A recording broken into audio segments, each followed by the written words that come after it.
بسم اللہ الرحمن الرحیم۔ السلام علیکم ورحمۃ اللہ وبرکاتہ۔ آج ہم آپ کو سبق آموز واقعات میں سے ایک واقعہ سنائیں گے، انسانی گردے کی قیمت۔ مفتی محمد تقی عثمانی صاحب فرماتے ہیں کہ کراچی میں گردے کے ایک اسپیشلسٹ ہیں۔ ان سے ایک مرتبہ میرے بھائی نے پوچھا کہ آپ ایک انسان کے جسم سے گردہ نکال کر دوسرے انسان کو لگا دیتے ہیں، لیکن اب تو سائنس نے بہت ترقی کر لی ہے، تو کوئی مصنوعی گردہ کیوں نہیں بنا لیتے تاکہ دوسرے انسان کے گردے کو استعمال کرنے کی ضرورت ہی نہ پیش آئے۔ وہ ہنس کر جواب دینے لگے کہ اول تو سائنس کی ترقی کے باوجود مصنوعی گردہ بنانا بڑا مشکل ہے، کیونکہ اللہ تعالیٰ نے گردے کے اندر جو ایک چھلی لگائی ہے وہ اتنی لطیف اور باریک ہے کہ ابھی تک کوئی ایسی مشین ایجاد ہی نہیں ہوئی جو اتنی لطیف اور باریک چھلی بنا سکے۔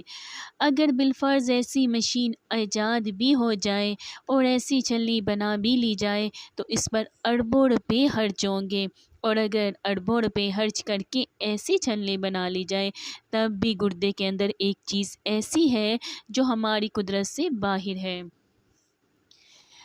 اور وہ بولے وہ چیز یہ ہے کہ اللہ تعالیٰ نے گردے کے اندر ایک دماغ بنایا ہے جو فیصلہ کرتا ہے کہ اس آدمی کے جسم کو کتنا پانی ضرورت ہے، کتنا پانی جسم میں رکھنا ہے اور کتنا پانی باہر پھینکنا ہے۔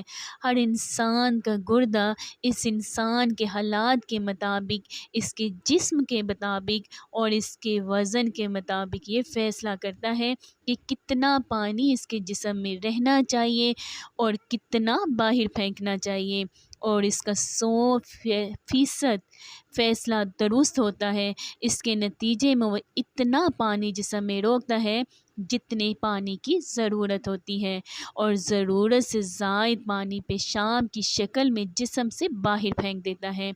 لہٰذا اگر ہم اربوں روپے لگا کر مصنوعی گردہ بنا بھی لیں تب بھی ہم اس کا وہ دماغ نہیں بنا سکتے جو اللہ تعالیٰ ہر انسان کے گردے میں پیدا فرمایا ہے۔ اسی لیے کہتے ہیں کہ تم اپنے رب کی کون کون سی نعمتوں کو جھٹلاؤ گے۔ سبحان اللہ۔ اگر آپ کو میری یہ ویڈیو پسند آئے تو پلیز آپ اس کو لائک اور سبسکرائب کریں۔